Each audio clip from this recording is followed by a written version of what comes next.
এই যে বৌমারা, আমি রান্নাঘরে চলে এসেছি। এবার তোমরাও চলে এসো। আমি আজকে তোমাদেরকে ওলের কোপ্তা কারি করে দেখাবো। এ দেখো, ওলগুলো সেদ্ধ করে রেখেছি। তোমরা আমার ভিডিও দেখো, লাইক করতে ভুলে যাও, আমাকে লাইকটা করে দিও। গরম জলে মটরের ডাল 3 ঘন্টা ভিজিয়ে রেখেছিলাম। ডালটিকে আমি পেস্ট করে নেব। ডালটা এর মধ্যে ঢালছি।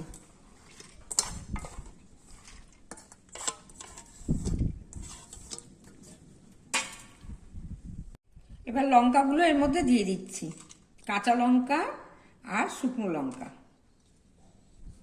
এবার আমি এর মধ্যে অল্প লবণ দিচ্ছি। চলো তাহলে এবার পেস্টটা করে নিচ্ছি। এই দেখো, ডালের পেস্টটা এরকম হয়েছে। ওলটাকে মেখে নিয়েছি। এবার এর মধ্যে আমি ডাল পেস্ট করে রেখেছিলাম, এটা দিয়ে দিলাম।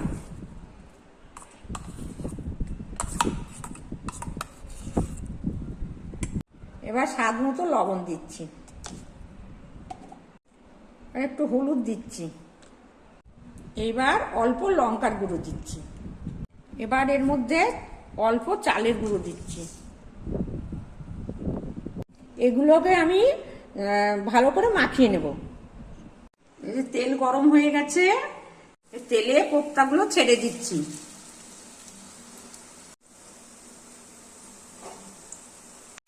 এবার ধীরে ধীরে আমি উল্টে নিচ্ছি।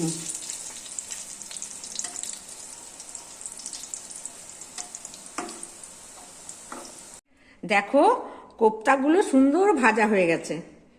এই বড়া ভাজার তেলের মধ্যে আমি এই 5 ফোড়ন দিলাম, তেজপাতা দিলাম, শুকনো লঙ্কা দিলাম, 2টো শুকনো লঙ্কা ভেঙে দিলাম, থেতো করা আদা দিচ্ছি, জিরার গুঁড়ো, ধনের গুঁড়ো,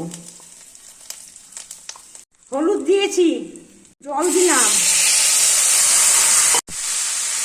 সামান্য জল দিলাম, লঙ্কার গুঁড়ো দিলাম, লাল লঙ্কার গুঁড়ো দিলাম, 1 চামচ দই দিলাম, স্বাদ মতো চিনি। কষানো হয়ে গেছে, অল্প জল দিয়েছি। ফুটে গেলে কোপ্তাগুলো দিয়ে দেবো। বড়াগুলো দিয়ে দিচ্ছি, কোপ্তাগুলো, গরম মশলা দিয়ে দিচ্ছি, 2টো কাঁচা লঙ্কা দিচ্ছি, ঢেকে দিলাম। 5 মিনিট ফুটুক, দিয়ে নামিয়ে নেব। এবার দেখি খুলে কেমন হয়েছে। এই দেখো, হয়ে গেছে। আমি একটু ঘি ছড়িয়ে দিচ্ছি। এবার নামিয়ে নেব। দেখো বৌমারা, আমার কোপ্তা কারি কি সুন্দর হয়েছে। হ্যাঁ, ওলের কোপ্তা কারি তোমরা এইভাবে রান্না করে খাবে আর আমাকে লাইক করবে।